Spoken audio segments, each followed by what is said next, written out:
नमस्कार, स्वागत है आप सभी का द न्यूज नाउ में। मैं ही आनेजा आपके साथ। आज जो स्पेशल प्रोग्राम में हमारे साथ गेस्ट ज्वाइन कर चुके हैं वो आप ऑलरेडी जानते होंगे, उनको आपने कई बार उनको देखा भी होगा, आप लोगों के हित के लिए आवाज उठाते हुए। मैं आपको इंट्रोड्यूस कर दूं, सनीकांत चिप जी इस समय हमारे साथ हैं, human rights council of India के जम्मू कश्मीर यूटी के चेयरमैन। सबसे पहले तो आपका स्वागत है जी। बहुत बहुत शुक्रिया। ह्यूमन राइट्स की बात हो और मणिपुर वायलेंस के बारे में बातचीत ना हो, ऐसा तो हो नहीं सकता। हाल ही में एक वीडियो वायरल होती है, उसके बाद बवाल देखने को मिलता है। मैं चाहूंगी आप उसके बारे में बताएं कि कैसे देखते हैं इस पूरे इंसिडेंट को आप। जय श्री राम। देखिए, जैसे कि आपने ह्यूमन वायलेशन की बात की, जम्मू कश्मीर हो चाहे देश का कोई भी कोना हो, मानव अधिकार के लिए या ह्यूमन राइट वायलेशन के लिए, ह्यूमन राइट जो हमारी संस्था बोलो, एनजीओ बोलो, चाहे वो अंडर गवर्नमेंट बोलो, जो भी जिसमें जो काम करते हैं वो बढ़कर उनके लिए जो है कार्य करने का, जो उनको बचाव करने का जो है आवाज भी उठाते हैं और उनकी कार्रवाई भी करते हैं। देखिए, मणिपुर के अंदर जिस तरीके से हमारी नारी शक्ति, यानी कि औरत को नारी शक्ति बोला जाता है, उस नारी शक्ति के लिए जो है उनके मतलब वीडियो जैसे वायरल हुए, जैसे जो गंदा और घिनौना जो कार्य हुआ है, ये हिंदुस्तान की सबसे बड़ी एक शर्मनाक चीज है कि इस तरीके से हमारी जो नारी शक्ति के साथ जो व्यवहार हुआ है वो हम भी बर्दाश्त नहीं करते और हमारा ह्यूमन राइट जो है वो भी बर्दाश्त नहीं करता, और हमारा जो संघ है, राष्ट्रीय संघ, वो भी इसकी कड़ी निंदा करता है।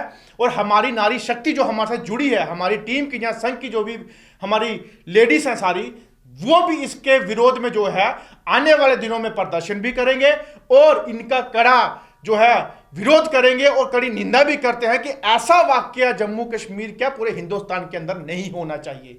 हमारे देश के प्रधानमंत्री जी, उन्होंने नारा दिया था कि बेटी पढ़ाओ बेटी बचाओ, लेकिन बेटी को हम पढ़ाते हैं, लेकिन बचाने के लिए हम अपनी बेटियों को जो है रोडों पे हम गुहारे लगाते हैं। जंतर मंतर के अंदर हमारी पहलवान बेटियां थी जी, जहां हमारे कुछ अध्यक्ष लगा लो या पॉलिटिशियन लगा लो, किस तरीके से नारी के साथ व्यवहार करते हैं, उनको लेकर लगा लो।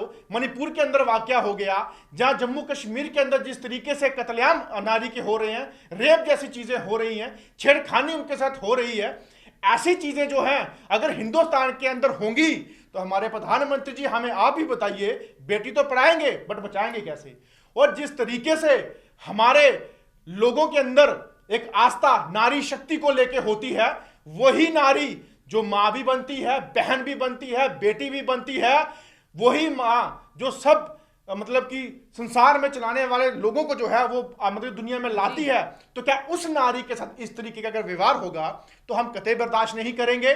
और ह्यूमन राइट वायलेशन जो है उसके तहत चलते हुए हम जम्मू कश्मीर के अंदर आने वाले दिनों में एक मेमोरेंडम इशू करेंगे कि ह्यूमन राइट के तहत जो है यहां पे एक्ट अमेंडमेंट किया जाए और नारी शक्ति के लिए जो है एक अलग से एक्ट बनाया जाए कि ऐसे दरिंदे दोबारा ऐसी हरकत करने के लिए एक बार नहीं 1000 बार सोचें कि क्यों हमें, किस तरीके से हमें उस नारी के ऊपर हाथ डालना है और कैसे उसके साथ व्यवहार करना है। जी, वहीं आप यूथ लीडर भी हैं, तो यूथ के बारे में भी कुछ चीज़ें जो जानना चाहूँगी आपसे कि जहां आपने बोला था कि 80-90% जॉब्स एटलीस्ट मिले, रिजर्वेशन मिले जम्मू कश्मीर के यूथ को, अब जिस तरीके से इन्वेस्टमेंट्स आ रही हैं जम्मू कश्मीर में, रोजगार मेले भी लगाए जा रहे हैं, तो क्या आपको लगता है कोई बदलाव आया है? कैसे देखते हैं आप इसे? देखिए, आपके इस क्वेश्चन में मुझे हंसी भी आ रही है, रोना भी आ रहा है, दुख भी आ रहा है और गुस्सा भी आ रहा है। अब ये बोलेंगे कैसी बातें कर रहे हैं। जम्मू कश्मीर के अंदर अगर रोजगार होता तो हमारे नौजवान आज रोडों पे नहीं होते जी। अगर रोजगार उनको प्रॉपर मिलता, चाहे रिक्रूटमेंट जो निकली पीछे, उनकी बाद उनकी लिटिगेशन जहां उनके स्कैम्स बाहर निकल के आए, उस तरीके से उनको रोजगार नहीं, वो बेरोजगार बने हैं। और जम्मू कश्मीर हिंदुस्तान का ताज है, अगर वो ताज है, उस ताज की जो इन्होंने इज्जत की हमारी बेरोजगारी की, वो हिंदुस्तान के अंदर दूसरे नंबर पे हमें लाया, ला खड़ा करके रख दिया। और डेवलपमेंट के नाम पे हमारे नौजवानों को जो है आज नशे की तरफ बढ़ते हुए जा रहे हैं, जहां क्राइम की तरफ बढ़ते हुए जा रहे हैं, ना कि रोजगार की तरफ।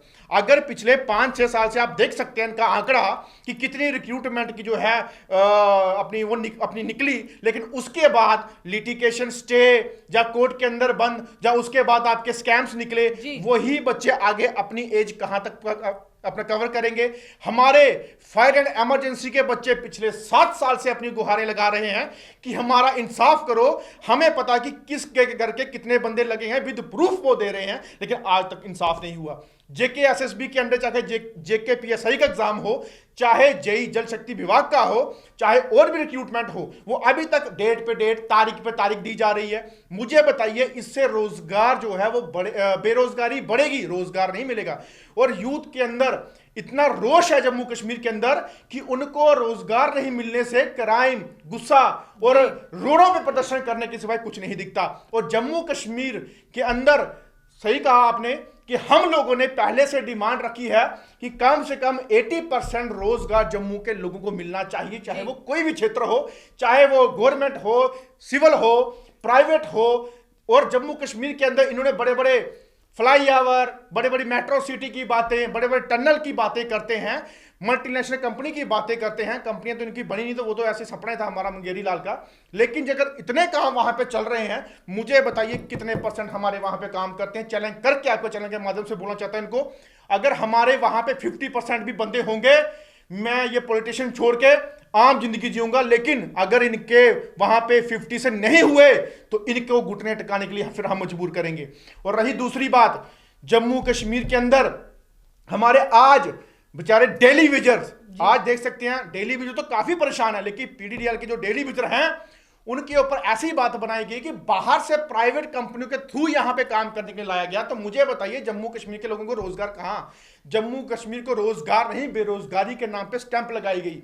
और जम्मू कश्मीर के लीडर उन्हीं नौजवानों को यूज करते हैं और ले जाते हैं 500-500, 200 रुपए देके अपने साथ नारे लगाने के लिए।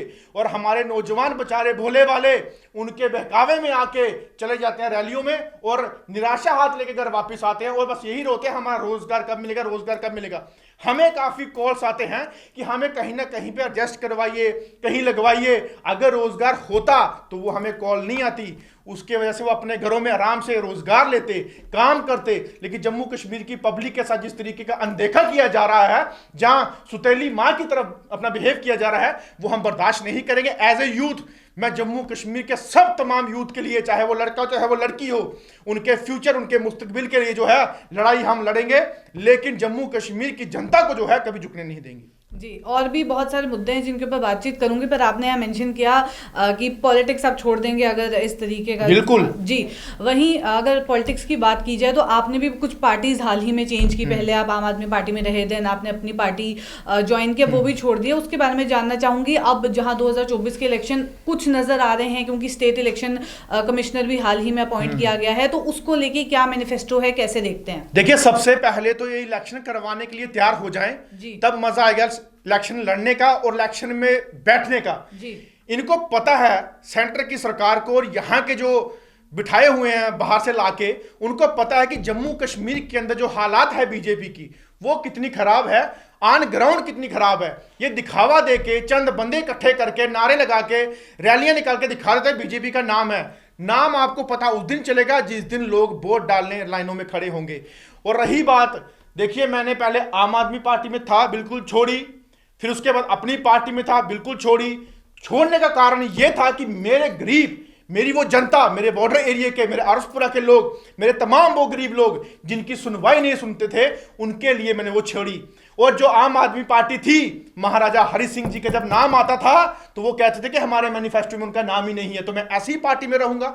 ऐसी पार्टी से रहने से अच्छा अकेला अपनी लड़ाई लड़ूं जो आज लड़ रहा हूं, और उन गरीबों की मैं हेल्प करता हूं जो बेचारे, जिनकी सुध बुध लेने के लिए जो बड़े बड़े नेता घूमते हैं गाड़ियों में, ऑफिस में, वो भी नहीं जाते। हाँ, वो जाएंगे तब जब इलेक्शन का बिगुल बजेगा, तो सब उनके घरों में पहुंच जाएंगे जोलियां लेके, सब उनके पास पहुंच जाएंगे सामान लेके। लेकिन अब जब उनको जरूरत है तो कोई के पास नहीं पहुंचता।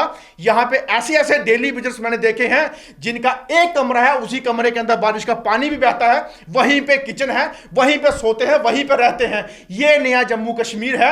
इसको देखते हुए शर्म आनी चाहिए हमारे उन लीडरानों को, जब वोट लेने की बारी आए तो उनके घर के दरवाजे तक तोड़ देते हैं वोट मांगने के लिए। जब वोट लेते हैं तो जब कुर्सियों पर बैठते हैं तो फिर बैठने के बाद भूल जाते हैं कि तू कौन तो मैं कौन।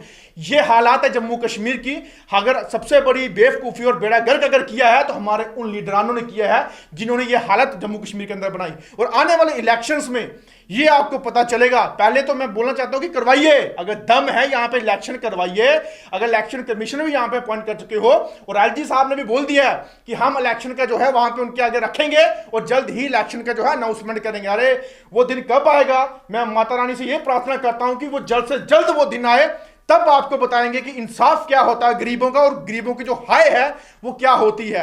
और इलेक्शंस के अंदर हमारे गरीबों का, जहां हमारे डेली वेजर्स का, जहां यूथ का, अगर उससे पहले अगर आपने क्लियर नहीं करवाया तो उस इलेक्शंस के अंदर आपका सुपड़ा साफ होगा, ये आप तब देखेंगे। आपने गरीबों के हित की तो बात करी, वहीं अगर पेंशनर्स की बात करें, उनको 6 महीने से पेंशन नहीं मिली है, उनका भी एक मुद्दा देखने को मिल रहा है, उसको लेके क्या कुछ प्रतिक्रिया रही आपकी? देखिए, मैंने कुछ दिनों से पहले ओल्ड एज को लेके, विडोज को लेके, हैंडीकैप दिव्यांग भाइयों के साथ मैंने मीटिंग की।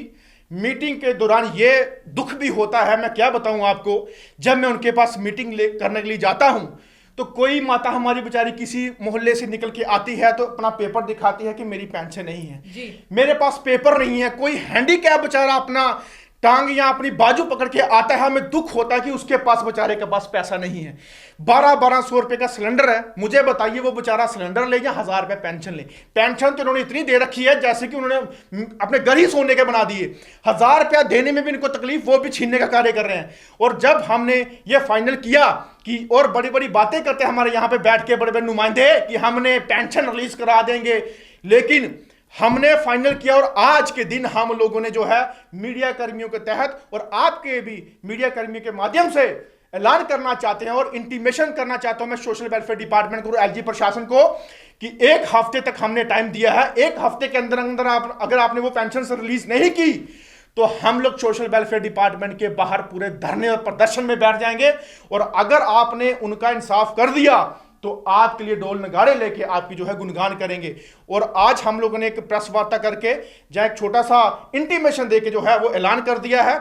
और ये पेंशन्स मैं आशा करता हूं कि एलजी साहब अगर ये सुन रहे होंगे आप तो आप उसको जल्द से जल्द रिलीज करवाएंगे, नहीं तो वही बुजुर्ग माताएं, विडोज, हैंडीकैप, दिव्यांग जो हैं तमामों का साथ लेके जो है मैं सीधा सोशल वेलफेयर डिपार्टमेंट के दरवाजे के बाहर बैठ जाऊंगा। तो अभी सोशल वेलफेयर डिपार्टमेंट के साथ ही इनकी डेलीगेशन की मीटिंग भी हुई थी। उन्होंने कहा है, आश्वासन दिया है डिपार्टमेंट ने कि 2 महीने में उनकी पेंशन आनी शुरू हो जाएगी। इसको कैसे देखते हैं कि क्या लगता है आपको कि 2 महीने में पेंशन आएगी या ये जो 6 महीने से वादे चल रहे हैं 2 महीने बाद भी ऐसे ही देखने को मिलेगा? देखिए, फरवरी से लेके टिल नाउ तक जो है पेंशन इनको नहीं मिली। अब ये बात करते हैं कि अगले महीने से शुरू होगी।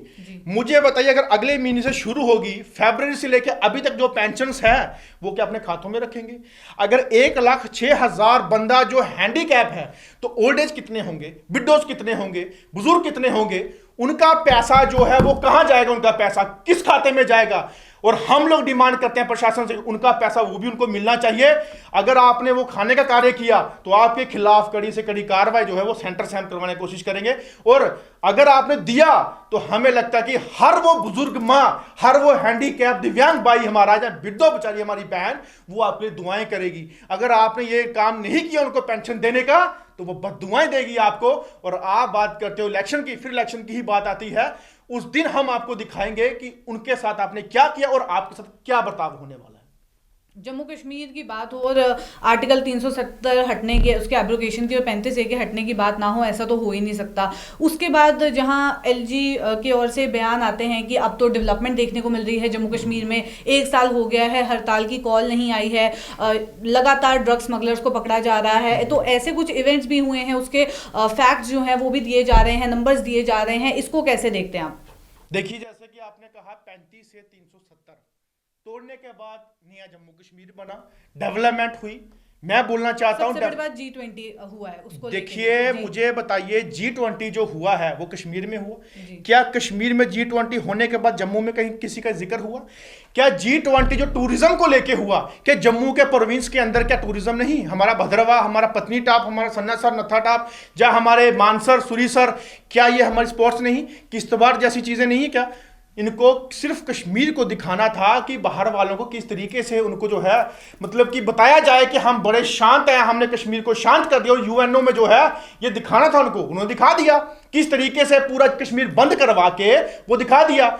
और रही बात 370-35 से, अब बताता हूं इन्होंने क्या उसके बाद नया जम्मू कश्मीर बनाया। अरे नया जम्मू कश्मीर तो आपने बना लिया, वो क्या बनाया? ड्रग्स का अड्डा बना दिया जम्मू कश्मीर। मंदिरों का शहर बोला जाता था जम्मू कश्मीर को, आज शराबों का शहर बोला जाता है। हर कोने पे, हर जगह पे शराबों की दुकानें खुल रही हैं वहां पे। यहां पे प्रदर्शन, अखाड़ा और लिबर्टी का जो है जम्मू कश्मीर आपने बना दिया। जो बेटियां हमारी यहां पढ़ाई लिखाई के लिए, जॉब्स के लिए एलिजिबल होने चाहिए थी, वो आज लाठियां खा रही हैं। मेरे पास एक एक फोटोज हैं उनके जो लाठियां खाई हैं अपनी डिमांड्स को लेके, चाहे वो एनएचएम की हमारी बहनें हों, चाहे वो हमारी जेकेपीएसए की बच्चियां हों, चाहे हमारे एफए के बच्चे हों, तमाम उन लड़कियों को जो है रोडों पे प्रदर्शन के लिए मजबूर किया गया। ये नया जम्मू कश्मीर। जम्मू कश्मीर के अंदर हमारे रेप या क्राइम या मर्डर जैसी चीजें इतनी नहीं थी जो आज हमें देखने को मिली। ये है नया जम्मू कश्मीर। जम्मू कश्मीर के बेरोजगारी जो आज हिंदुस्तान के दूसरे चरण पे है, ये है नया जम्मू कश्मीर। जम्मू कश्मीर के अंदर नाले, नहरें, आप फ्लाईओवर की बातें करते हैं, लेकिन हमारे लोग जो हैं आज बेरोजगारी से घर बैठे हैं। ये है नया जम्मू कश्मीर। जब भी कभी हम किसी ऑफिस में जाते हैं तो डिक्टेटरशिप होती है, ये बाबूशाही होती है, ये कि जम्मू वालों को जो है नीचा रखा जाए। ये है नया जम्मू कश्मीर। जम्मू कश्मीर के अंदर एलजी प्रशासन लाया, लेकिन एलजी प्रशासन के पास एक भी आईएएस आईपीएस हमारा जम्मू कश्मीर का नहीं है उनके साथ, जो उनको जो है सलाह दे सके या हमारा एडवाइजर रह सके। और रही बात जम्मू कश्मीर के हमारे वो होनहार आईएएस आईपीएस, उनको कहीं साइड में इन्होंने डाला हुआ है, जो बेचारे अपने जम्मू कश्मीर की हालत तक नहीं सुना सकते, वो भी परेशान है इनसे।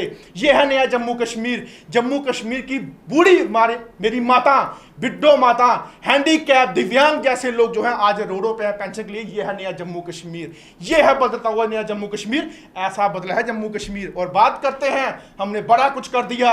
अरे जम्मू कश्मीर जैसे पहला था हमें वैसा ही चाहिए। जो महाराजा हरि सिंह ने छोड़ा था हमारे लिए, हमें वही सबसे प्यारा है। हमारे भाईचारे की मिसाल थी, सब कुछ मिसाल थी। आपने पथराव तो वहां पे बंद करवाए, वो किस तरीके से करवाए, क्या बोल के करवाए, वो आप जानते हैं बेहतर। क्योंकि जम्मू की जो हालत है आज बहुत ही बदतर बन चुकी है। डोगरा, जम्मू कश्मीर का पहाड़ी, जम्मू कश्मीर का कोई भी हमारा बॉर्डर का लोग जो है आज बेचारे ये कहते हैं कि जम्मू कश्मीर को आखिरकार हो क्या गया। कहां से लोगों को बाहर से बसा के यहां पे किया जाता है। और 5 मरले की प्लाट की बात भी यहां पे मैं डाल देता हूं कि 5 मरले का प्लाट ये कहते हैं उनको मिलेगा जो डोमिसाइल वाले भी होंगे। कोई भी आके ले सकता है, कैसे भी ले सकता है। मुझे बताइए लैंडलेस लोग हमारे यहाँ पे जम्मू के अंदर कितने होंगे? किसी ना किसी के पास टूटा हुआ खराब घर भी होगा, 1 मरले में भी होगा, लेकिन लैंडलेस लोग बहुत कम हैं। ये जो 5 मरले का प्लाट है ये झुग्गियों वालों के लिए है। ये वो प्लाट है जो रेड लाइट एरिया के नीचे रात को सोते हैं, उनके लिए वो प्लाट है, उनके लिए वो मकान है। और ये प्लाट उनके अपने रिश्तेदारों के लिए है, लेकिन जम्मू कश्मीर के पब्लिक के लिए कुछ भी नहीं, सिवाय लाठियों के, सिवाय मार के। प्रेस क्लब के अंदर प्रदर्शन किया जाता था, इन्होंने प्रेस क्लब को जो है 144 लगा के वहां से हटा दिया कि उजागर ना हो न्यूजें। ये जम्मू कश्मीर है नया। और हम अपनी ही बात करने के लिए जब बाहर रोडों पे आते हैं हमें अरेस्ट करके अंदर डाला जाता है। ये नया जम्मू कश्मीर। और जिस हाथों में पेन पेंसिल होनी चाहिए, नशे के टीके हों नौजवानों के हाथों में, ये नया जम्मू कश्मीर। जहां पे लोगों को मंदिरों में जाना चाहिए वो शराबों की दुकानों की तरफ घुसते हैं, ये नया जम्मू कश्मीर। इसी के साथ इस कॉन्वर्सेशन को एंड करते हैं और जाते जाते हमारे व्यूअर्स के लिए कोई मैसेज अगर आप देना चाहें, स्पेशली इलेक्शंस को लेके। देखिए, मैं हाथ जोड़ के पहले से भी विनती करता था और आज भी कर रहा हूं, कभी किसी भी पार्टी को देख के आप वोट ना दें। वोट देना होगा तो वो इंसान देख के दें जो आपकी नुमाइंदगी कर सके, जो गरीबों की मदद कर सके, जो गरीबों के साथ 24 घंटे चल सके, उनकी हेल्प करने के लिए हमेशा तैयार रहे। और जिसके घर पे राशन ना हो उसको पूछ सके कि तेरे घर पे राशन है, दवाई है, खाने को है, या कुछ भी चीज की जरूरत है, उस इंसान को वोट दें। क्योंकि आप लोगों की गलती 5 साल तक इन लोगों को भुगतनी पड़ती है। ये गलती 5 साल में एक बार करते हो तो 5 साल भुगते हैं, और वो गलती सुधारो। और इस बार जो है उस इंसान को वोट देना जो आपके लिए आपकी आवाज बन के अपने जम्मू कश्मीर के बाहर सेंटर के अंदर भी आपकी आवाज बुलंद कर सके, और आपके हक, आपका जो भी आपको डिमांड्स है उसको पूरा करवाने के लिए हर जगह बात करें, उस इंसान को वोट देना। और सबसे बड़ी बात मैं राष्ट्रीय हिंद संघ की तरफ से बोलना चाहता हूं, हिंदू, मुस्लिम, सिख, ईसाई और कोई भी जात, कोई भी मजहब, कोई भी धर्म हो, सब जम्मू कश्मीर के लोग इकट्ठे होके अपने जम्मू कश्मीर की जो पैरवी है, जहां उसकी इज्जत, जहां आन बान शान जो हमारे महाराजा हरि सिंह ने यहाँ पे छोड़ के गए थे, उसको बचाने का जो काम है वो आप लोग करें। बहुत बहुत शुक्रिया हमारे साथ ज्वाइन करने के लिए। तो ये थे सनीकांत चिप जी हमारे साथ। ऐसे और कॉन्वर्जेशंस लेके आपसे फिर मुलाकात करूंगी। फिलहाल के लिए दीजिए इजाजत, नमस्कार।